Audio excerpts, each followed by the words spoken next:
Olá, seja bem-vindo ao projeto de memórias do Instituto de Física da Universidade de São Paulo. Esse projeto foi criado e apresentado por mim, Lincoln Ribeiro, e meu amigo Victor Mirwald. O intuito de nossa iniciativa é contribuir para a divulgação de ciência e para registrar a trajetória dos professores do Instituto, focando em seu trabalho acadêmico e área de especialização.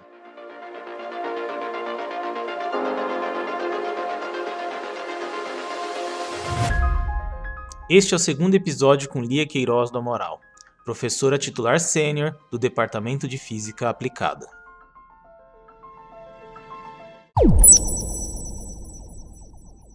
Professora, são 25 anos como professora aposentada do IFUSP. Quais projetos a senhora estava envolvida e como surgiu o seu interesse por biologia? Olha, a vida é biologia, né? Lembre que culturas humanas existem há milhares de anos, mas a física teve início há poucas centenas de anos, né? O ser humano, na verdade, não precisa da física para viver. Esse é um ponto muito importante. Eu tive a influência de meu pai, engenheiro agrônomo. Ele focalizou os grandes problemas de recuperação agrícola do café após a crise de 1930 e de reciclagem de materiais. Meu pai fez a primeira experiência de coleta seletiva de lixo em São Paulo na década de 40, que ele propôs quando eu era criança. Então, questões ligadas à biologia faziam parte do meu cotidiano. Minha irmã, mais nova que eu, se formou em biologia na USP. E hoje, quando se fala em ciências da natureza, engloba física, química e biologia. A área de fronteira mais importante na física hoje é na direção da vida, que permanece o grande mistério. O meu trabalho em evolução humana, que claramente envolve biologia, foi desenvolvido em paralelo com tudo que eu fiz no IFUSP. É importante ressaltar que o projeto de cristais líquidos liotrópicos que eu iniciei e desenvolvi por décadas tem relação direta com biofísica molecular. São agregados supramoleculares com propriedades de autoagregação, sistemas complexos de comportamento não trivial. Eles se encaixam em físico-química e mesmo em bioquímica. Esses agregados não são fixos, eles se modificam ao longo do tempo. Tentativas de usar teorias físicas com objetos bem definidos não funcionam. Então, nesse projeto que eu fiz em 74, que estava focalizado, então, cristais líquidos liotrópicos, mas também incluía estudo de biomembranas com o biólogo Antônio Paiva, que era da Biofísica da Escola Paulista de Medicina, hoje Unifesp. Essa segunda parte do projeto não prosseguiu porque a pessoa que iria preparar as amostras não estava mais lá quando o laboratório conseguiu começar 2 anos depois. Aí ficou só a colaboração com a química da USP. As biomembranas são cristais líquidos liotrópicos. A ligação entre cristais líquidos liotrópicos e biomembranas é um campo bem estabelecido. O trabalho básico em biomembranas é de 1972, que por coincidência foi o ano em que eu fiz o doutorado e minha filha nasceu. Eu estudei sistemas de interesse biológico, mas eram simples, não era vida, para poderem ser estudados de forma exata. Esse é o ponto que precisa ser ressaltado. Para ser ciência exata, é necessário que a amostra seja quimicamente bem definida. Eu preciso saber exatamente o que eu estou medindo. Os sistemas vivos não satisfazem essa exigência. E é por isso que a vida não é redutível a uma ciência exata. É isso que precisa ser muito bem compreendido. Eu fiz alguns trabalhos em biofísica molecular com DNA, antes de me aposentar, em colaboração com grupos italianos. mas não me davam segurança. Eu voltei para sistemas biomiméticos, sem vida, mas quimicamente bem definidos e que eu podia estudar de uma forma exata. Como aposentada, eu entrei de forma acadêmica em biofísica molecular através de uma colaboração com a biofísica do Instituto de Física da USP, onde minha filha Karen estava fazendo pesquisa, ela fez mestrado e doutorado lá. Eu trabalhei nessa colaboração, fazendo medidas no laboratório de cristalografia e depois no síncrotron. Publicamos 4 trabalhos juntas, no período 2001-2009, tudo depois da minha aposentadoria. Depois eu iniciei uma colaboração com o laboratório de Ancona, na Itália, no mesmo sistema, porque me interessava. Meu último trabalho em membranas foi publicado em 2016, envolvendo teoria e resultados de raio-x. No total, foram 15 anos de investimento na direção de biologia molecular. Mas eu fazia também muitas outras coisas em outros sistemas, com outras pessoas. Assuntos mais claramente definidos como física. Mas eu sempre estive na interface física, química e biologia. Como a senhora conseguiu as evidências para escrever os seus artigos sobre a evolução humana? As habilidades de uma pessoa altamente qualificada em física contribuíram para o melhor desenvolvimento nas pesquisas multidisciplinares? Sim, teria sido impossível fazer esses trabalhos sem a minha formação em física. Eu busco coerência interna nas informações. É esse critério que me guia.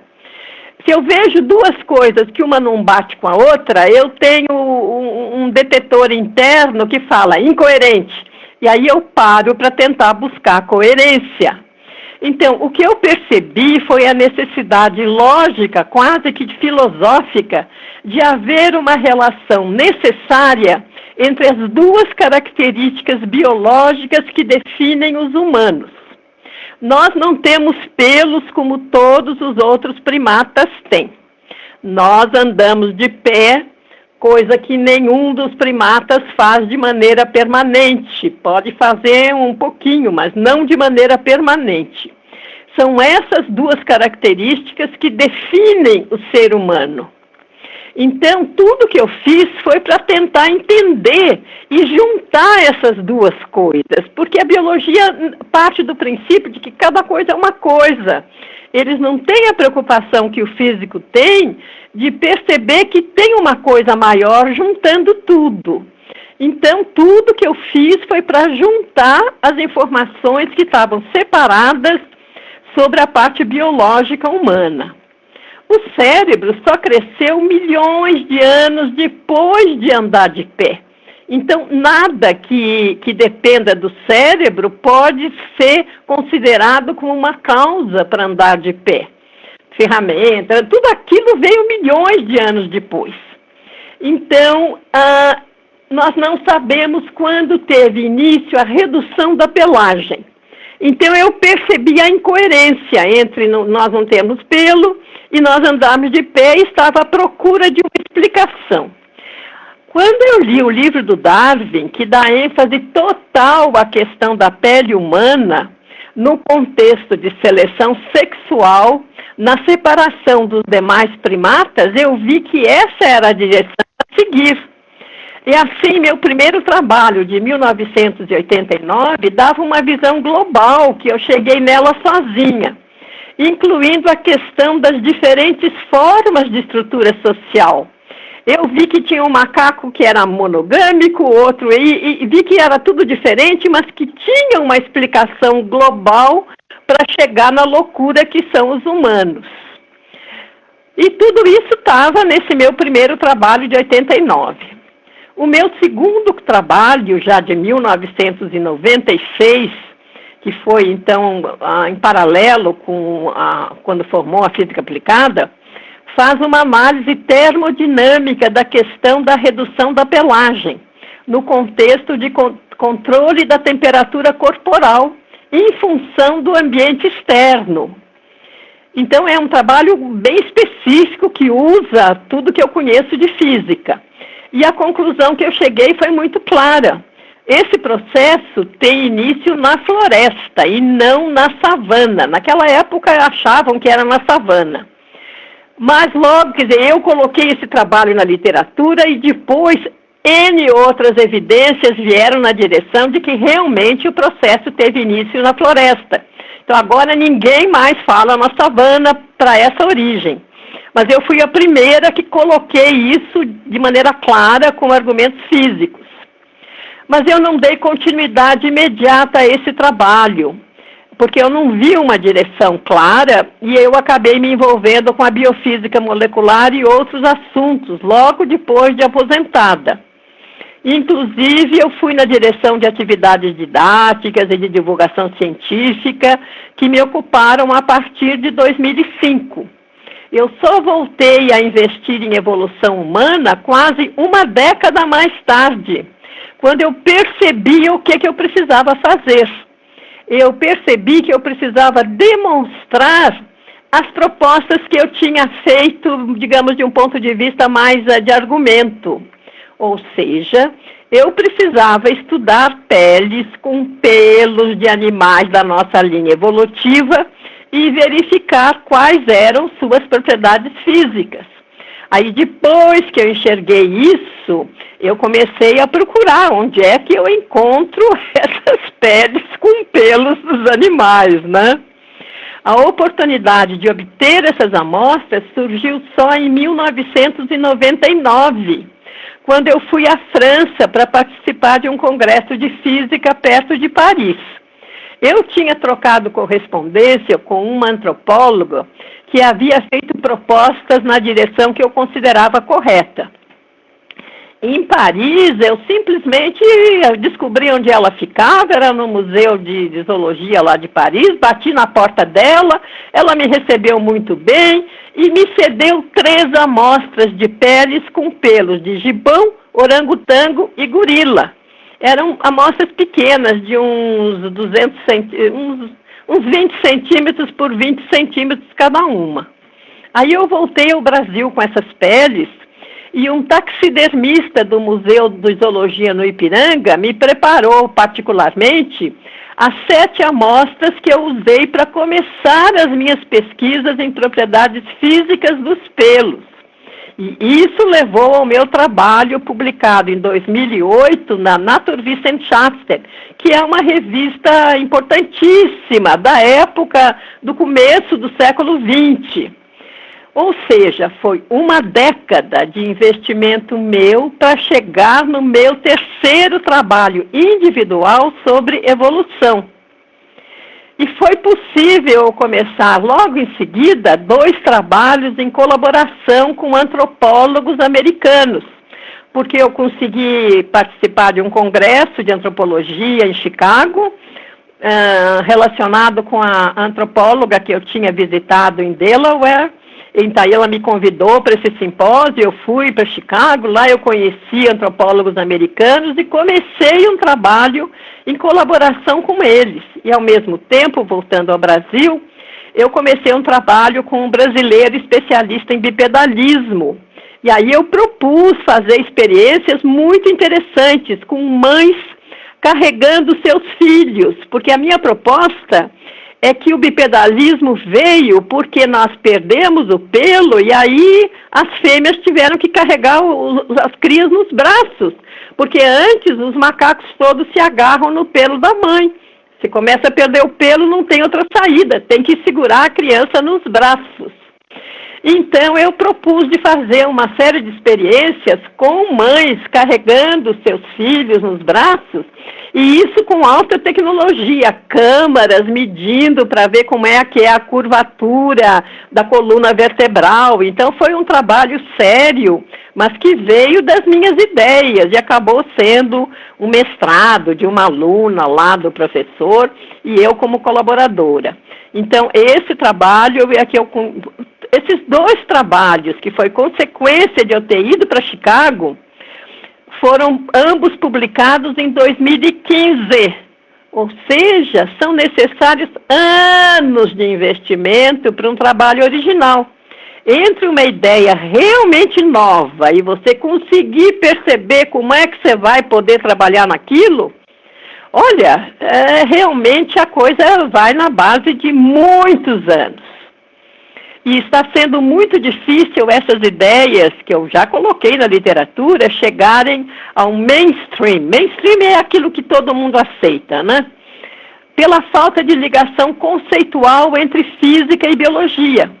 Por isso eu comecei a fazer divulgação científica dessas ideias, em trabalhos que eu publiquei em português em 2014 e 2015. É tudo ao longo de décadas, entende? Mas eu fiz também muitas outras coisas em física no IFUSP, tanto pesquisa como ensino e extensão. Professora, quais são seus projetos atuais e como funciona o programa de professor sênior? Olha, muitos pesquisadores sêniores permanecem ligados a um grupo de pesquisa dentro de um departamento na sua área de especialização. Muitos têm atividades didáticas regulares na graduação. Não é o meu caso. Desde 1998 eu estou como pesquisador independente na FAP. Eu tive que voltar a dar aula na graduação no primeiro biênio como sênior, por causa da regulamentação pela USP naquela época. Não é permitido, por motivos legais, que um professor em trabalho voluntário fique responsável por uma disciplina de graduação. Os advogados não deixam. Então, a sua participação precisa ficar subordinada ao chefe do departamento. E isso cria uma situação muito estranha, quer dizer, você deu aula durante a sua vida inteira, está aposentado, foi responsável por tudo, e na hora que, como aposentado, você vai dar uma disciplina, você não pode assinar por ela. Isso é revoltante, eu não aceitei. Então, criava uma situação muito estranha e aí essa regra caiu. Assim, a partir de 2001, deixou de haver a obrigatoriedade legal de ministrar aulas na graduação. Passou a existir um termo de colaboração arbitrado com o departamento e o instituto. É um acordo entre as partes que a USP dá o aval. Como pesquisador independente, eu fiz muito trabalho em colaboração, mas também muitos trabalhos sozinha. Eu tive dezenas de colaboradores diferentes, eu nem contei quantos foram.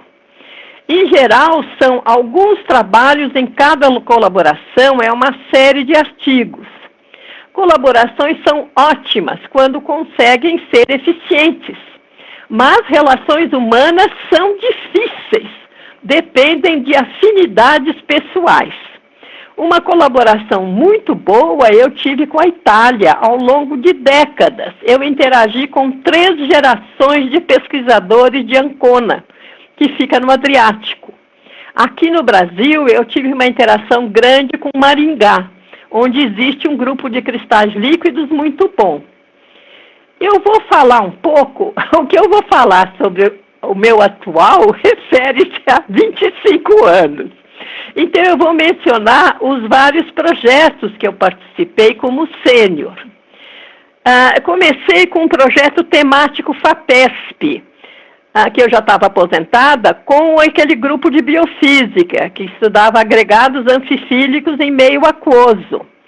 Foram 5 anos, do começo de 2003 até o final de 2008. Eu fui pesquisador principal nesse projeto, que, claro, tinha outra coordenadora, porque já existia a colaboração que eu tinha começado com a minha filha e a orientadora dela. Mas eu também fiz outros trabalhos com esse tipo de agregados, que era bem as coisas que me interessavam em cristais líquidos liotrópicos. Quando esse projeto acabou e eu saí dele completamente, em paralelo com ele, eu inventei o tal curso que eu dei na terceira idade da USP, que foi uma proposta puramente minha. Eu descobri que precisava explicar para o mundo o que é a iniciação ao pensamento científico. Aí fiz um projeto que eu entrei em contato direto com a reitoria da USP e deu tudo certo, e eu dei 3 semestres, o ano de 2005 inteiro e o primeiro semestre de 2006. Foi extremamente interessante. Mas logo em seguida, a coisa burocratizou e aí não dava mais para eu fazer do jeito que eu queria. Aí eu fui convidada a participar do grupo Milênio de Fluidos Complexos, que era o grupo que no fundo eu que formei, mas eu já estava afastada. E então eu fui convidada nesse grupo, e além das pesquisas que eu fazia com cristais líquidos geotrópicos, eu iniciei o projeto de cursos de atualização para professores do ensino médio. Então, esse projeto do Milênio foi de 2005 a 2009. E dentro desse projeto é que eu fiz projetos para esses cursos de atualização, eu que fiz. Eu apresentei para a Secretaria de Educação de São Paulo e para a USP. Eu estabeleci essa ligação em 2016, que não existia antes. Aí depois que foi estabelecida, claro, aí todo mundo faz e eu já não tenho mais nada a ver com isso. Mas então eu comecei esse projeto no grupo do Milênio, foi de 2006 a 2009. Aí, em seguida, como continuidade desse projeto do Milênio, começou o INCT de Fluidos Complexos, que é um projeto nacional, imenso. E aí eu fui convidada a ficar membro do comitê gestor como responsável pela parte de ensino. E esse projeto, então, durou de 2009 a 2016, e dentro desse projeto eu terminei o projeto dos cursos de atualização para professores do ensino médio. Eu dei vários anos, e no final eu publiquei um livro que eu que organizei, que chama-se Entre Sólidos e Líquidos, uma visão contemporânea e multidisciplinar, para a formação de professores e divulgação do conhecimento. Ele foi publicado pela editora Livraria da Física em 2014. Eu reuni 15 capítulos escritos por 12 cientistas de 5 instituições diferentes. Eu escrevi 5 desses capítulos. Então, vocês vejam, foi uma década de investimento para conseguir chegar nesse resultado. Aí eu larguei tudo, porque eu fui fazer outra coisa. Mas ainda dentro desse contexto de ensino e divulgação, eu fiz individualmente 2 projetos ligados à reitoria da USP, em 2009 e 2010, como estudante de iniciação científica. Um projeto foi com a Pró-Reitoria de Ensino e Divulgação, que era bem sobre o curso do ensino médio e dos fluidos complexos.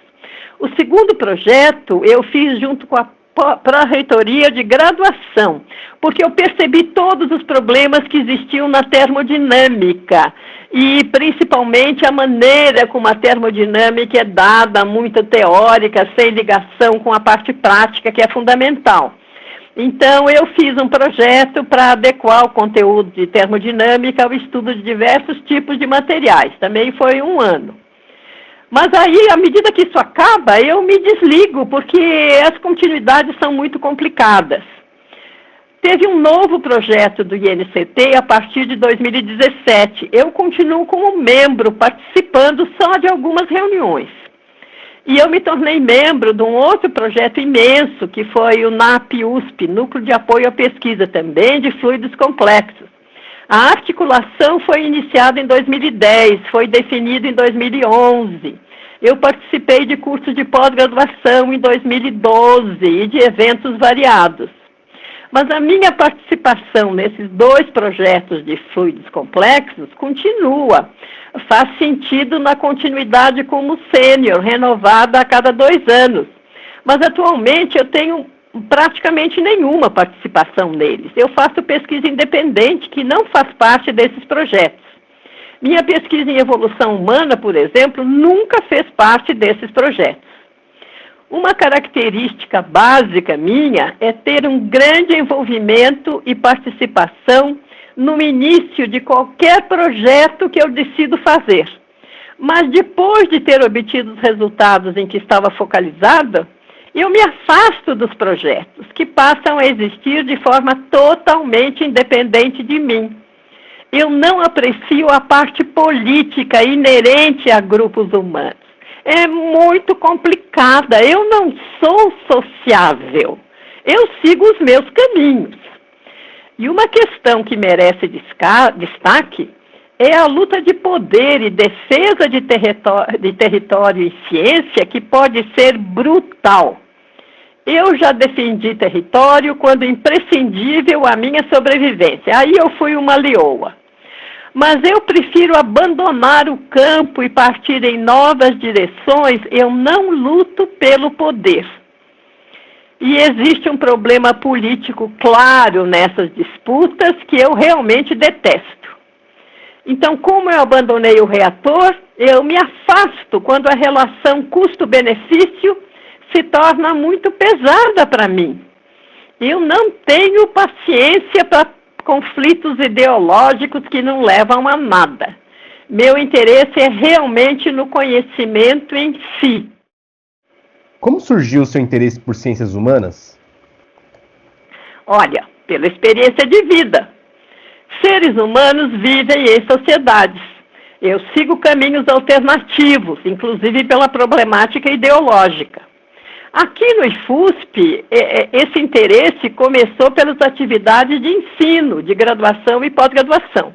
Eu dei 10 anos aula de física básica na Poli, tive que coordenar o curso da Poli. Na física, eu dei estrutura da matéria. Dei física básica também na química e na geologia. Depois comecei a pós-graduação em cristalografia.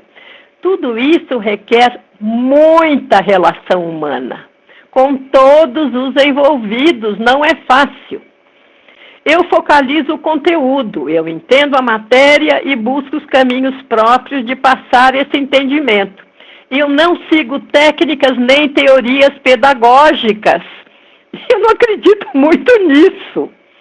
Então, tudo que eu já mencionei como atividade de divulgação de conhecimento se refere às ciências humanas, porque é o ser humano que tem a percepção do conteúdo conceitual do conhecimento. Então, eu tenho focalização total no conteúdo conceitual, não na matemática. A matemática é essencial, mas não é capaz de sozinha explicar a realidade. Depende totalmente das hipóteses que estão na base de qualquer teoria. Então, o que eu faço é entender as hipóteses, olhar onde é que chegou e ligar diretamente a hipótese com o resultado. E aí eu vejo se eu preciso modificar a hipótese para se realmente o resultado não está batendo com a realidade. É esse o meu enfoque, sempre foi, né? Eu tive uma experiência muito difícil numa interação que eu tive com docentes da ECA, Escola de Comunicação e Artes. Eu fui convidada, por motivos históricos de décadas antes, a participar de uma mesa redonda, que foi no SESC, em 2015. Mas a minha posição entrou em choque ideológico com o do grupo. Mas eu aproveitei a oportunidade para redigir um artigo que foi publicado num livro editado pela ECA em 2016. Depois eu usei esse material para dar uma palestra de divulgação na Biblioteca Mário de Andrade, aqui ligada ao IFUSP, em 2017. Eu não recuo diante de embates ideológicos, eu enfrento. Mas é briga na certa, muito complicado.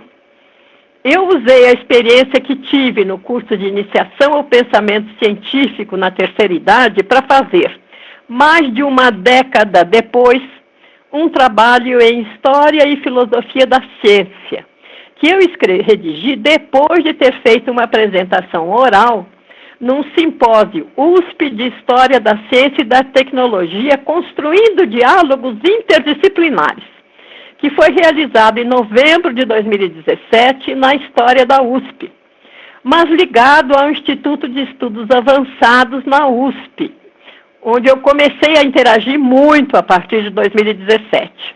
Então, isso levou à redação de um artigo que eu fiz sozinha. História da Ciência e Interdisciplinaridade. Alguns exemplos. Foi publicado na revista Cronos, que é uma revista de história da ciência, em 2018. Após o investimento em biologia e evolução humana, eu me voltei para uma questão básica em psicologia, relacionada com o desenvolvimento infantil, que é o momento em que a criança começa a falar eu. Isso acontece entre 2 e 3 anos de idade. Antes disso, a criança se refere a si mesmo pelo nome que os adultos chamam ela. Então, ela existe na terceira pessoa, porque ela imita os adultos. De repente, a criança começa a falar eu. E eu vivenciei isso com a minha filha, e eu percebi isso. 40 anos depois, eu percebi que envolvia uma questão fundamental relativa à associação entre o desfraude, a consciência corporal e o uso do eu pelas crianças. O uso do eu foi muito discutido pelo Freud em psicanálise, né? Mas nunca ninguém tentou fazer o que eu fiz. Vamos olhar realmente as crianças e ver como é que acontece. É um momento de definição do indivíduo na relação com o próprio corpo. Então, eu propus uma pesquisa em colaboração com a psicologia da USP. Foi iniciada em 2015. Levou a uma iniciação científica de uma estudante de lá com bolsa FAPESP. Os resultados foram apresentados daquele CICUSP, que é, digamos, o evento de iniciação científica da USP. Foi apresentado lá em 2017, ganhou menção honrosa, foi para a parte internacional. E aí, depois que terminou o projeto FAPESP, eu comecei a trabalhar com uma estudante para realmente fazer um artigo sobre tudo aquilo.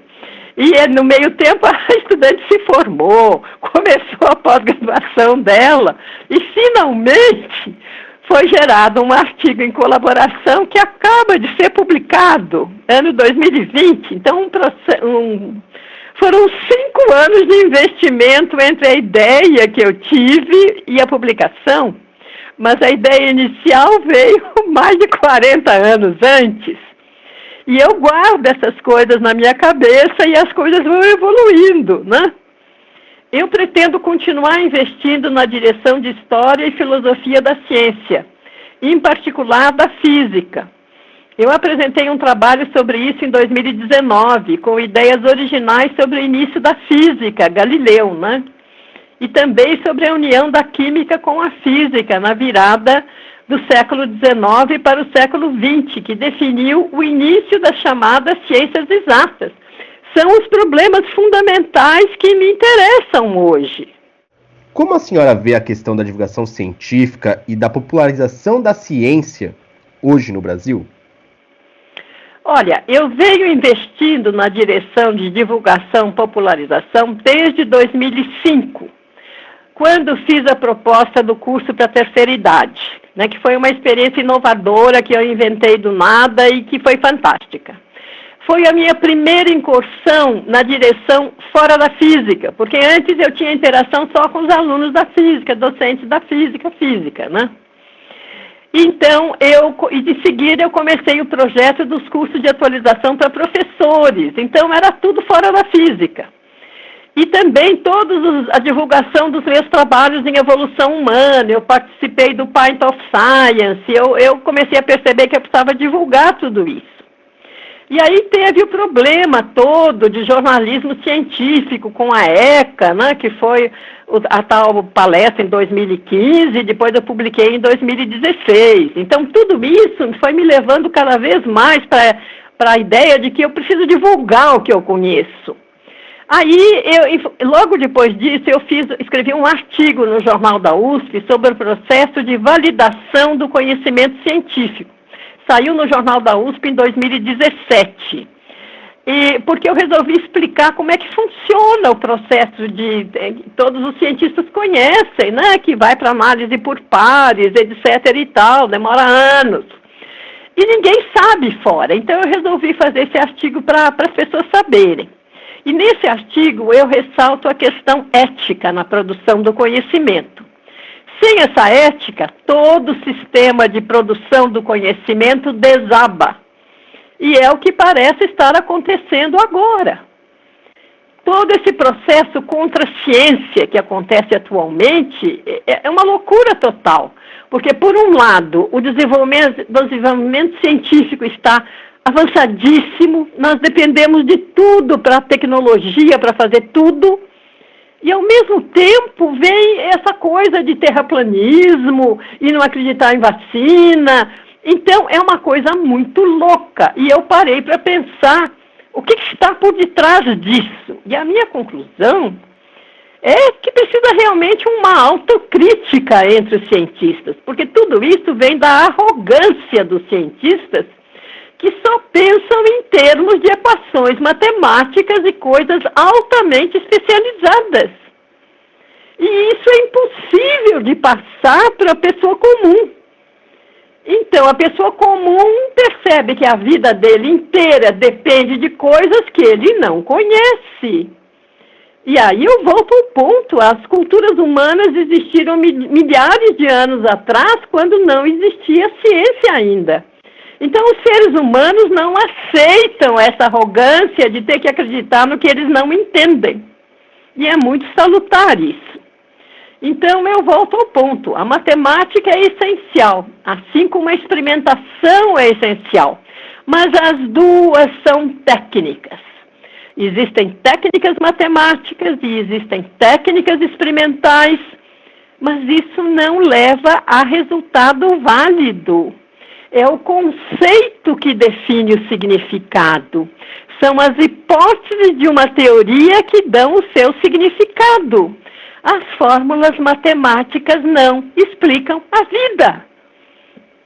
Mesma coisa para a inteligência artificial. Resolve N problemas, mas não dá o salto conceitual que não existe ainda.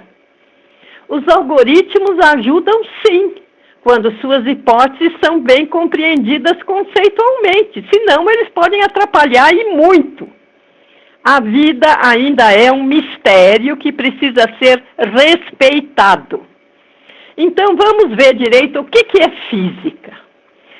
Física só vale quando você tem definições exatas e você é capaz de fazer medidas a partir de padrões, né? Então, há ciências exatas que, no fundo, é só física e química. Só tratam do que pode ser definido e medido. Física e química referem-se a estudos científicos da matéria inanimada. O método científico consiste na comparação de teorias com resultados experimentais em contextos específicos. Precisa lembrar, o que parece que todo mundo esqueceu, que só existem 7 grandezas físicas que podem ser medidas. Então, medidas em ciências físicas são feitas de forma rigorosa e exata em apenas 7 grandezas físicas fundamentais que constituem a base do sistema internacional de unidades. Comprimento, tempo, massa, que vem os 3 na mecânica. Depois, intensidade de corrente elétrica, intensidade luminosa, temperatura e quantidade de matéria. São 7. Todas as outras grandezas da física são derivadas dessas 7, por definições dadas por equações matemáticas em função das grandezas fundamentais. Então, se você consegue fazer medidas que envolvam essas 7 grandezas fundamentais, você está fazendo ciência exata. Caso contrário, você está com elucubrações, você está com ficção científica. E é isso que precisa ser entendido. Bom, eu vou mencionar uma coisa que eu acho que é muito importante. Eu acho que é muito importante tomar distância do que aconteceu no passado para entender melhor as coisas. Eu tive algumas oportunidades de fazer isso, vale a pena relatar. Quando o professor Larsson, que definiu a minha pesquisa na Suécia, se aposentou, foi organizado um evento com todos os ex-alunos. Eu fui convidada. Então, 25 anos depois, eles me avisaram que pagavam a estadia em Estocolmo, mas que eu devia conseguir chegar até lá. Isso foi na década de 90, verão europeu. Eu ia mesmo para uma escola de verão na Toscana, Itália, porque eu estava realmente entrando em cristais líquidos para valer.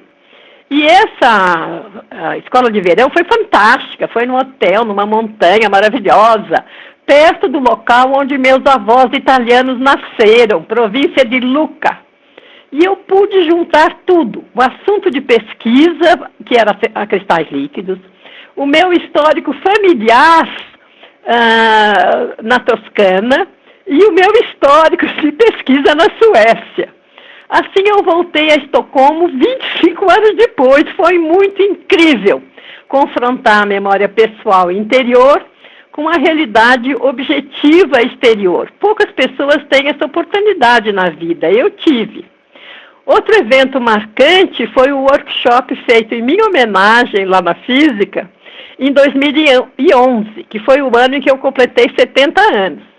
Eu já estava aposentada desde 1995, mas foi feito como se eu ainda estivesse na ativa, no mesmo formato dos que não tinham se aposentado. Foi bem incrível.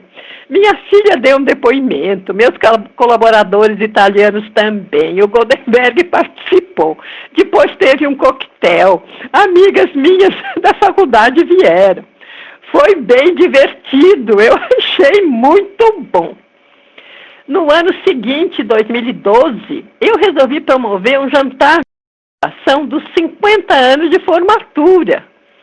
Eu assumi isso como um projeto. Levei muitos meses para conseguir localizar meus ex-colegas, já aposentados. Foi um esforço grande meu, mas valeu a pena. Eu consegui reunir mais de 20 ex-colegas, vieram também de Campinas e do Rio de Janeiro. E o que foi mais divertido é que todos se lembravam de que eu era uma reacionária, que não aceitava a política de esquerda deles todos. E eu lá feliz da vida, porque naquele momento eu tinha certeza de que eu tinha razão. Foi muito divertido.